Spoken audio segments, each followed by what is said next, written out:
different types of drama. Earlier session, we try to understand what is the different types of genres of different types of drama, including tragedy, comedy, melodrama, and so on and so forth. Today we'll discuss the classical Indian theatre. That is, we're dealing with this classical Sanskrit theatre. To understand simply, Kalidasa, the Kalidasa, the greatest poet of India. Time of Kalidasa period, he belongs to classical Sanskrit theatre. The sources of classical Indian drama probably predate to Gupta period, which is around 4th century BC, in which the most literary compositions are very complex, multi-layered works are developed, and they display the characteristics of the Indian play with conflicting philosophies of life and art.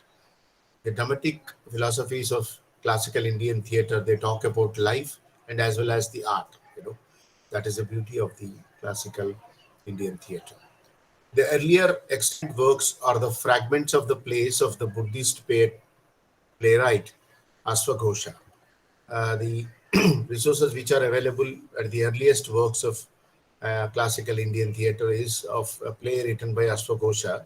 His work is known as Sariputra Prakarana.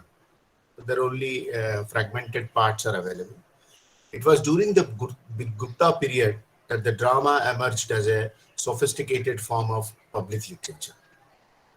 The Sudraka's poet, Sudraka was a king. He's supposed to be a king. That was the resources, or the researchers are claiming that he was a king. He wrote a satiric romance called Mruchakatika, the clay cart. And the other important prominent plays are like Vishakadatta's political drama Mudra Rakshas and the Kalidasa's dramatic romances. There were 4 or 5 plays are there. And the Natya Shastra, the word Natya Shastra, you might have heard about this. The Indian dramaturgy. The Indian dramaturgy is nothing but the Natya Shastra. The codified Shastra of Indian dramatics is Natya Shastra, probably claimed to be written by Bharata Muni. Why I am saying this? There are many other discussions that it was not written by one person. It was written by many scholars, including Bharata Muni and his disciples. They were all, compiled and became a Shastra. Anyway, the Natya Shastra was probably compiled during the period of Gupta period. It is also one of the exemptions. Bharata's dramatic theory recognizes the emotional and as well as ethical instruction afforded by a spectacle of theatre. In the sense, we are also dealing with the emotional part of the life, and as well as at the same time we are talking about the ethical instruction, which is a very didactic kind of a nature through the spectacle of theatre.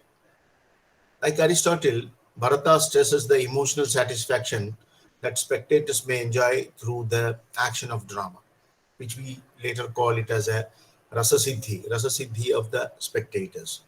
Although their moods of ordinary experience are significantly different, both Greek and Indian. Greek tragedy and Indian heroic romance, which is called Nataka, are conceived and performed as a source of pleasure and insight for the audience. The Indian theatre is not only give a pleasure to the audience, but it gives an insight. Insight in the sense that they will be able to understand the various implications of the life and their philosophies, and also it provokes them to give some kind of idea or some insights of the idea through the philosophies which the poet is talking about. Indian heroic romances represent human emotions in a theatrical universe of symbolically charged characters and events in order to lead the audience into a state of extraordinary pleasure and insight. Symbolical characters are created here, and the events also, in order to lead the audience in the state of an extraordinary pleasure and insight, as I already told you. The goal of Sanskrit drama is to re-establish the emotional harmony in the microcosmic in the version of a miniature, and a small version of harmony of the audience by expecting a deeper relations that bind apparent conflicts of the existence. Through the conflicts, finally we are reaching to a goal, the goal of a protagonist or the theme of the play. By that, it is re-establishing the emotional harmony uh, of the audience. That is the final goal of Sanskrit drama. The manifestations of these relations produce the intense aesthetic experience, which is called rasa. Rasa is a complex word. Rasa is essentially the flavor that the poet or the dramatist trying to mm, derive the emotions, situations for an appreciation, aesthetic appreciation from the audience. There are eight rasas which are designated. That is Singara, Hasya, Adbhuta, Veera, Karuna, Raudra, Bhayanaka, and Vivasa. The English names are also given here. Sungara, love; Hasya, joy or comic; Adbhuta, wonder; Veera, courage; Karuna, compassion; Raudra, anger; Bhayanaka, fear; Vibhasa, disgust. So every drama is composed having one dominant rasa.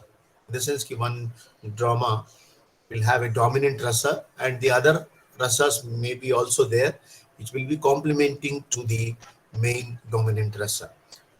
For the Indian aesthetics, human emotions are also exist. Human emotions are nothing but they call it as bhava. There are eight bhavas which are also known as sthai bhavas, that is permanent emotions. Rati, Shrungara, romance; Hasya, comic; Shoka, melancholy; Krodha, anger; Usaha, zeal; Bhaya, fear; Jigyasa, anxiety; and Vismay, surprise. The ninth sentiment is later added, maybe with the influence of Buddhism and all that, Shanta, which is tranquility. So, Abhinava Gupta, a commentator on Natya Shastra, said um, he tried to give many meanings to the Natya Shastra component, which is given by Bharata Muni. Now we have known what is rasa and bhava, and the next important word is anubhava. Anubhava, sorry, anubhava. Anubhava is nothing but being indicated with the influence of bhava. Whatever is indicated outward manifestation by the internal feeling, which is bhava, through the body gestures or eyes or face, that is known as anubhava. The drama is the representation of emotional state of threefold universe and therefore include the concerns of the duty, play, desire, material gain, peace, prith, war, and death. So the dharmartha kama moksha, which is known as purusharthas in Indian philosophy, one must one everyone should try to maintain or try to get this dharma, artha, kama, moksha. These are the things which are supposed to be attained by a human being by performing their duties in the society. So drama is also represent these emotional status or which are to be supposed to be gained by an individual personality. Drama is a holy representation that the gods originated to offer the ethical instruction through diversion. Actually, the Sanskrit drama originated uh, by request from the uh, uh, gods. They have requested Lord Brahma to create something which will be very much useful to the mankind. So Brahma ordered uh, Bharata Muni to create some kind of a entertainment. Kridaniyakam. Kridaniyakam means which is playable. Playable. Playable is nothing but the play or nataka or theater, what we are calling today in a general understanding. So he created Natya Shastra, through which he is representing the many states of the universe so that the people will understand what exactly they are supposed to do by witnessing a play, and accordingly they may act and they achieve these purusharthas. Drama was patronized earlier by royal people, and the permanent troops of actors were also associated with the major courts. Uh, when compared to the modern Indian drama, the classical Indian drama is more towards the court theatre. Kings and their the people who are at the royal family, they only used to witness these performances and they used to patronize these performances. It is very difficult for a common man to enter into an auditorium and witness this place. That was the situation there and then. The world is created by enactment, the gestures, verbal delivery. Costumes, makeup, emoting bhava and rasa. This is the structure of the Sanskrit drama. And see, we are trying to, I am trying to give you a small table. Rati are, this is the, on the left hand side, you will see the bhavas which will lead to the rasa on the right hand side. Bhava is the feeling. If the rati is the feeling, Shungara is the outcome of the as a rasa.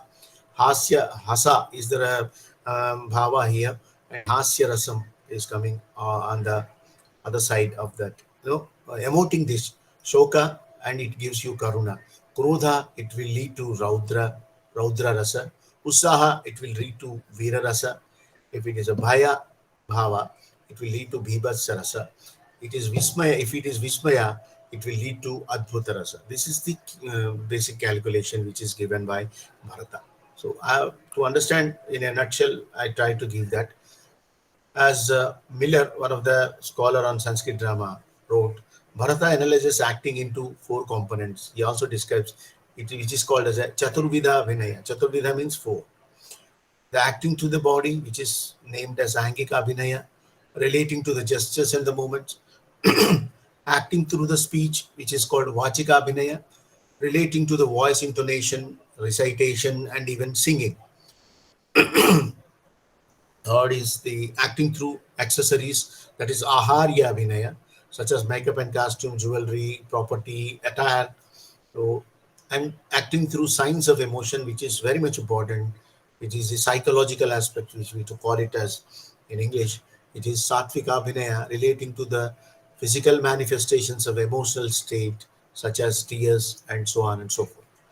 Gestures functions to make vivid pictures and to communicate the motions and emotions, and therefore must not be mechanical but graceful and spontaneous. That is the most important thing. Though the classical Indian theater is a very stylized kind of a performance, it should not be look like a mechanical thing. It should be spontaneous. In the sense that it should come from inside. Record. The Indian theater acting is considered to be a discipline, yoga, where the actor and the acted become one. The actor and the acted become one means the actor and the character, it should look like one. So that is the main idea of these lines. In Indian theater, acting is considered a discipline, a yoga. Yoga means sadhana. One is practicing that yoga, which is called acting or the performance, wherein the actor, the main person who is portraying a character, and the actor become one. They both look like same. It should not be separation. Actor is separated and character is not looking differently. No, the actor and the character should both of them look like made. No, only one person is there.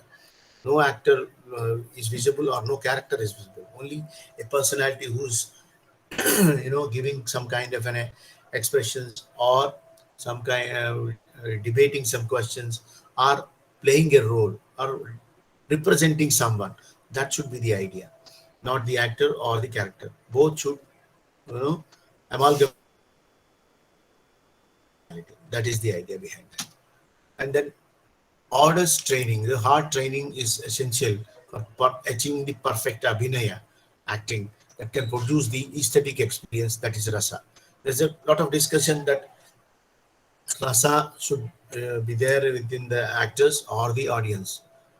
The audience should relish the taste of the rasa. That is the final conclusion coming up from the researchers. The nature function as the setting as well as the representative of creation and destruction of life.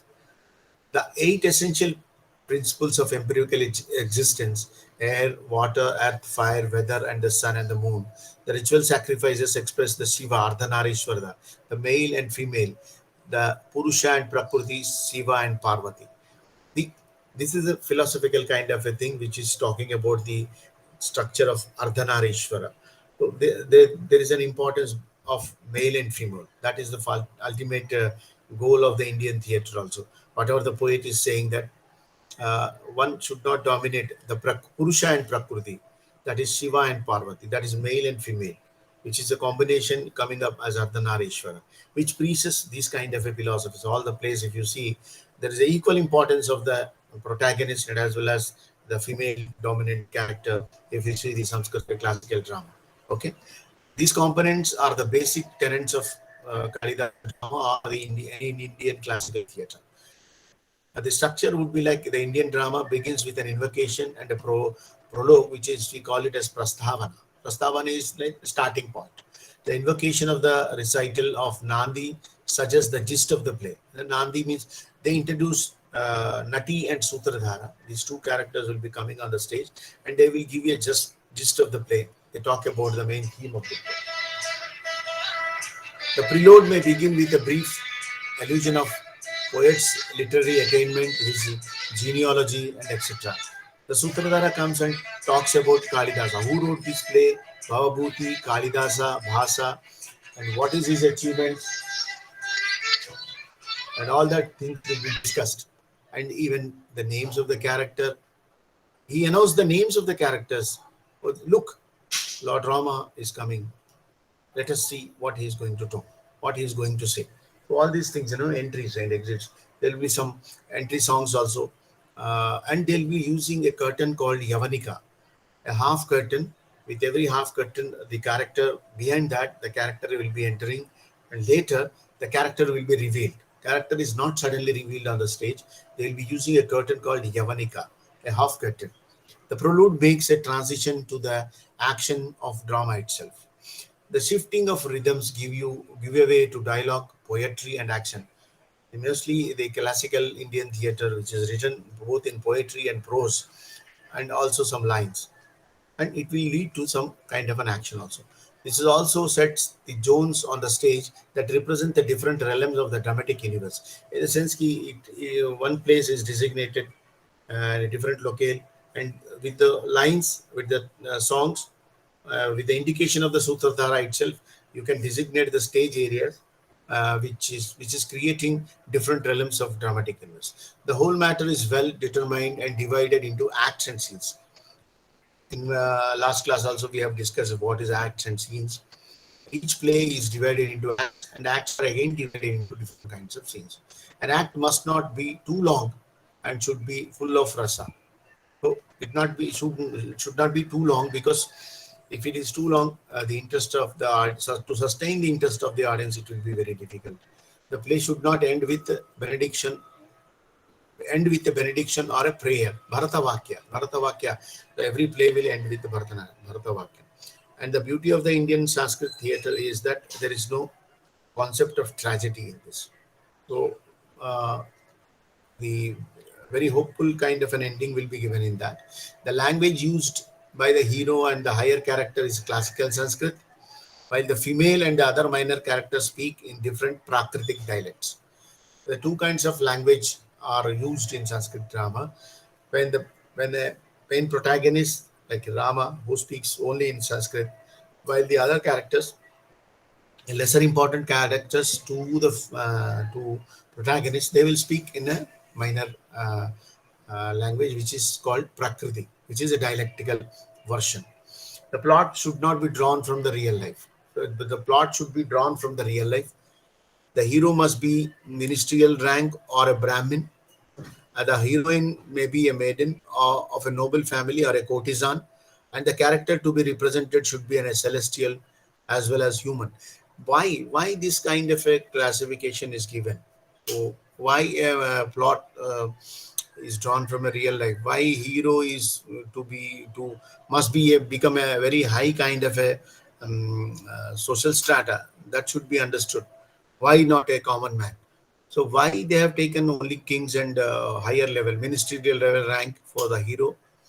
Because if these persons, the people who are from a higher society is facing such a problems, we can think about the miseries of the lower rank people also. So that is only one idea. It is not that it is not supporting any kind of a hierarchy in the social system or a caste system. If these people are regarded as a higher level ranking in the society, they are facing the problems. Like if you take Rama, he has faced many problems. And if you take Charudatta in Mrichakatika, he is facing problems. So one must understand if these people are not left out, We think that the higher society people, they will be living in a very happy kind of a situation. It is not the case. They also face the problems. If they also face the problems, how they are dealing with these problems and how they are coming out, that is the moral didactic uh, instruction given through the classical Indian drama. That is only the maybe the idea of the playwrights. It is observed that the characteristics peculiarities of the Indian drama are mainly three. One is it's a peculiar structure. The absence of distinction between the comedy and tragedy. As I told you, there is no tragedy kind of a concept here. The diversity of language spoken by the character. This is the characteristics of the Sanskrit drama. Why it is that? Why it has been categorized into these things? It is again a debatable question. Okay. The Sanskrit verses are rich in imaginary and metaphor and follow an aesthetic norms, whereas the Prakriti verses are lyrical, expressive, and imaginative. That is the reason why these two kinds of languages might have been used. The hero in each play is a king, and it is through that the king that the natural and social driven worlds are unite. The king's spiritual powers can be equated with his martial strength and the moral superiority. He is a royal sage. His responsibility is to guide and protect those beneath him.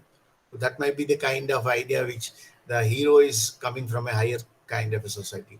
The heroine of the drama is vehicle of transforming erotic passion into aesthetic experience. That is also one of the functional value of creating a heroine from a celestial category. The Kalidasa's literary reputation based on his six major works, Malavika Agnimitra, Vikramorvasiya, and Abhignana Shakuntalam. And this Meghaduta and Raghuvamsham and Kumara Sambhava, these are kavyas. The earlier works are plays. Malavika Agnamitram, Vikramorvasiya, and Abhignana Shakuntalam. These are the plays. And Meghadutam and Raghuvamsham and Kumara Sambhava, they are all kavyas. The coherent language and the poetic technique, style and sentiment makes the Kalidasa the master poet of Sanskrit. The heroines are endowed with physical forms, language, dance movement, and magical relations to the nature. The heroes are also connoisseurs of natural beauty and art. The audience tend to forget that everyday world and enters into fantastic realm of imagination. These plays are also known as the theatre of memory, for memory is crucial to the production of romantic sentiments through Sanskrit literature. Abhignan Shakuntalam is one of the best examples for that. Miller writes, memory has the power to break through the logic of everyday experience. It makes visible what is visible, obliterates distances, reverses chronologies, and fuses what is ordinarily separate. So, from the time of Kalidasa to the present times, the poetic drama or the verse play is popular on Indian stage. The plays like Shiv Kumar Batlava's Luna, the epic verse play, or the love plays like Laila Majnu, Sasi Panu, Hir Ranja, they belongs to one simple singular cultural tradition and seek to teach didactic and moral lessons. Not only Sanskrit drama, which the Indian drama which followed after Sanskrit drama tends to have these kinds of elements into that. The epical modes of epic Eastern epic have reminded the independent and unestablished and elitist notions. See the epic nature of the theatre, Indian theatre, which remained as an independent because of its structure and established the elitist notions. Elitist notions like having a characters, protagonist and antagonist, even the heroines from a higher strata of society, and speaking in Sanskrit and Prakrit as their structures. With the passage of time, imaginative construction gave way to a new direction in literary creation, which amounts to floating of the tradition and searching for a new meanings and interpretations. Thus, classical Indian drama shown a direction to the world to achieve the Purushartha through the art of theatre. So it is also like a performing some kind of a puja, some kind of a ritual. Even in Sanskrit drama, in the opening also, there were many rituals which are supposed to be performed.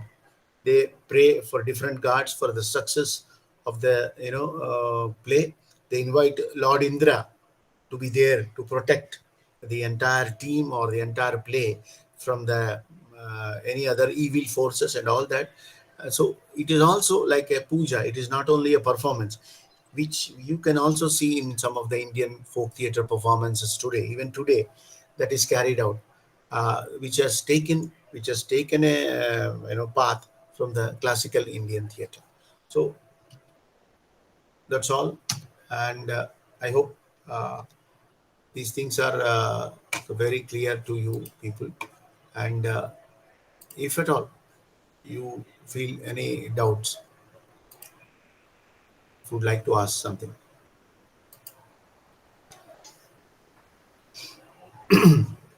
stop present. Yeah. Uh, if any doubts, you can ask. I will try to.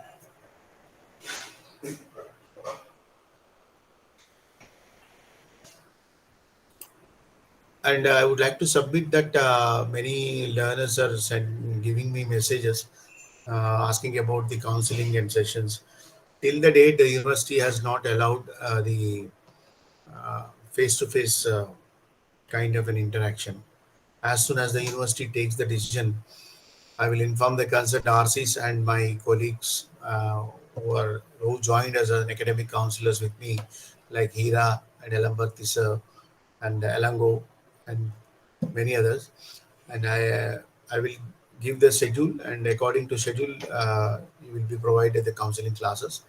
And regarding the assignments, also, I would like to tell you, yeah, yeah, yeah. Just I was talking about that. Bhavya has come up with a question. So till the date I have not uploaded the assignments, just because I already told you I am clubbing the January and the just ended the July session. For both of them, I'm going to give you the combined kind of an assignment structure, which you are going to fill it up and send it to you. It means to say that you have still time to go for the assignments. There is only one theory paper, which is understanding drama, which is to be written assignment, and all the other assignments are practical assignments like your theater games, acting practice, scene work, and play production. All the other four courses which are practical in nature. So those practical nature courses will demand a practical kind of an assignments to be done before the with the help of the academic counselor, and then your written assignment we will be taking care of from the headquarter. Okay, I'll be preparing the assignment. Assignment is already prepared, but I'm just waiting to get the data of this July data, and then I'll be forwarding it to you. Yeah, any question? Deepak Kumar raised his hand. Why?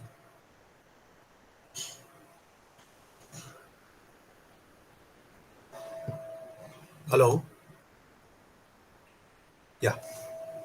Any other questions?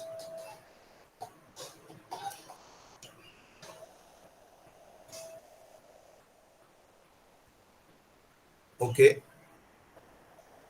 Okay. Thank you very much. If there is no questions, uh, we will finish. We will conclude this. When we will get the study material offline? Mauli Sharma, I already told you there is a problem from the administration side due with this COVID, the publication side. From the printers, it is from the publishers, it is difficult to get the material printed. So we have already uploaded, as I told you, all the material is available online at Ignan course website. You can download it, and for the time being, you can read it. And we are making all the arrangements for the printing very soon. By end of this month, I hope we'll be getting the study material ready, and it will be sent to you soon.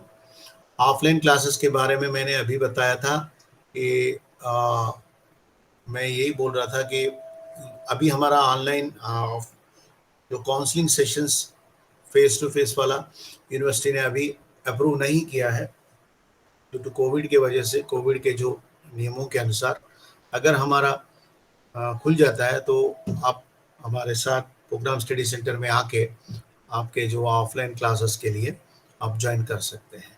ठीक है। The connection is weak today. Will you share the recording? Yes, of course, we'll be sharing it. Salome, sure, I will do that. Any other questions? Thank you. Okay, see you guys in the next coming up session, which will be talking about the development of the drama in 20th century. I'll be dealing that unit maybe probably in next counseling class. Thank you very much. Thank you for today. Bye. Take care.